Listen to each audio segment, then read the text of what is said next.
7. What are some examples on the proof of providence and perfection? Answer. The examples are countless, and too many to be collected. If all the trees on earth were pens and the ocean were ink, replenished by 7 more oceans, the words of Allah would not be exhausted. Indeed, Allah is almighty, all-wise. Surat Luqman 27. Every atom in the universe is an indication of the divine providence, a fact that we are going to know either today or tomorrow. Insulin, the glucose digesting hormone, is secreted by the pancreas with the same amount according to your intake of sugar. The heart's pumping force of blood is equivalent to the energy needed by the muscles in accordance with the exerted effort. There are valves in your stomach preventing food from going back to your mouth that would harm you. Excretion valves so that your clothes do not get soiled at every moment. The bones of your skull do not fuse until you come out of your mother's womb easily, because if they were fused, they would not come out of your mother's womb until they were broken. Also, these bones are not fully grown until your brain is fully grown. All axons of your nerves that transmit electrical signals are coated with an insulating layer, as we do now with electrical wires, so that the electrical signal does not stray, be lost, or cause disturbance to you. The electron revolves around the nucleus at a speed of 1,000 kilometers per second. Otherwise, it would fall inside the nucleus due to the force of attraction with the positive nucleus, and the universe would have collapsed before it began, and it is the ideal speed for the formation of the atom.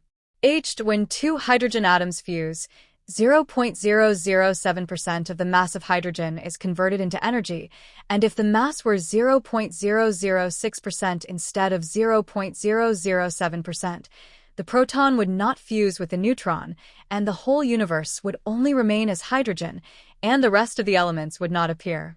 If the converted mass into energy was 0.008% instead of 0.007%, the coalescence would be too fast, which would lead to the immediate disappearance of hydrogen from the universe, making life impossible. Thus, the number must be between 0.006% and 0.008%. The electron mass represents 0.2% of the neutron mass, and this is the standard mass for the formation of an atom.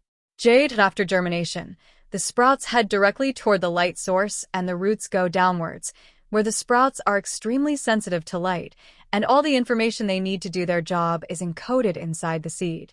There are hormones that control the upper and lateral growth of the plant and towards the roots. All these hormones are also encoded inside the seed. As you eat a delicious piece of fruit and then throw the dry and tasteless seed away, you are allowing that fruit to pass on its genes. Such fruit gives you a delicious taste while hiding its genes, the origin of its life, inside the dry, smooth seed that does not appeal to you. Once you throw this seed onto the earth, and after the suitable conditions are available, it begins to form a fruit tree with its branches, twigs, and roots. All this happens in plants that have no perception of anything. Who set the information for that inarticulate, deaf fruit and adjusted the amount of sugar in it so that it becomes appealing to you? Who made the seed unacceptable and unpalatable so that you would have no interest in it and throw it away? Who loaded the seed with enough genetic information to create a new plant with all its details and functions? That we recently came to realize that the inertia in whose bliss we live in is the product of the mass of the universe as a whole. What does inertia mean? What happens when you are riding in a car and it suddenly stops? You are pushed forward. Is not that true? This is what inertia means. If the inertia of our world were less than it is now, the simplest breeze of air could move rocks, and in a world like this, we would constantly be smashed by all kinds of things. On the other hand, if it were greater than it is now, we would be unable to move even our fingers. The inertial force depends on the mass. The thing that surprised physicists is that the mass of the Milky Way, the galaxy that contains our solar system, participates in controlling the inertia by only 0.1 million, while the mass of the Earth controls the inertia only by 0.001 million. Thus, the ideal inertia upon whose good consequences we live, and through which we practice all our activities, is the product of the total energy of the universe as a whole. We have not created the heavens and earth and all that is between them in vain. That is the assumption of those who disbelieve. So woe to the disbelievers from the fire. Surat Sad. 27. The more science expands, the more wonders of wisdom and the subtleties of creation appear. 3. And then let us move to the eye, that priceless blessing. Have we not given him 2 eyes? Surat al-Balad. 8. The eye's resolution is equivalent to 570.6 megapixels. The eye has the purest lens in the world. The size of the photoreceptor in the retina does not exceed half a square millimeter, and it distinguishes between 10 million color shades of different dimensions. It is indeed a miraculous and dazzling divine creation. When you look at something in front of you, and the light falls on the retina, at that very moment, several complex chemical processes take place and eventually generate an electric current. This current is transmitted from the retina of your eye to your brain through nerve wires. The brain here interprets the frequency of this electric current as eyesight, as if the brain has an integrated preset dictionary that converts the electric current that has reached it into the act of seeing what is in front of you. That is amazing if you just think about it. Imagine, this brain dwells inside a dark box of bones, which is the skull. Nothing reaches it except electric currents. So, how can the brain interpret such currents as seeing? How does it give you the ability to see?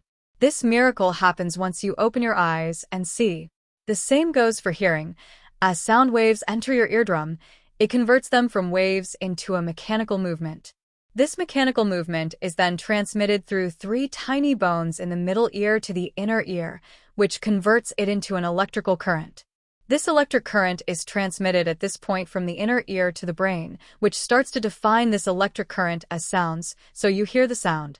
All this takes place in less than a split second. Allah brought you out from your mother's wombs not knowing anything, and He gave you hearing, sight, and intellect, so that you may be grateful. Surat An-Nahl. 78. Try to imagine that, at every moment, the thousands of electrical signals that reach the brain from the eye, ear, touching, tasting, smelling, and other different parts of the body to distinguish between all these signals in an astounding accuracy. This is Allah's creation. So show me what others beside Him have created. In fact, the wrongdoers are clearly misguided. Surat Luqman. 11. Such is the design of Allah, who has perfected everything. Indeed, He is all aware of what you do. Surat An-Naml. 88. Who is that who can fully perceive even only one blessing out of Allah's blessings? Ponder on every joint and bone in your body that allow you to move exactly as needed. Think of the smooth joints that allow you to move without friction between the bones or erosion. Allah has deposited in these joints a liquid like lubricant that is placed in the joints of machines. Think of the blessings of Allah with contemplation and be thankful to Him for them. Allah's blessings are countless. Do you not see that Allah has made subservient to you all that is in the heavens and on earth, and has abundantly bestowed upon you His favors, both apparent and hidden? Yet there are some people who dispute concerning Allah without knowledge or guidance, or an enlightening scripture. Surat Luqman. 20. Don't forget to subscribe and turn on notifications to never miss an update.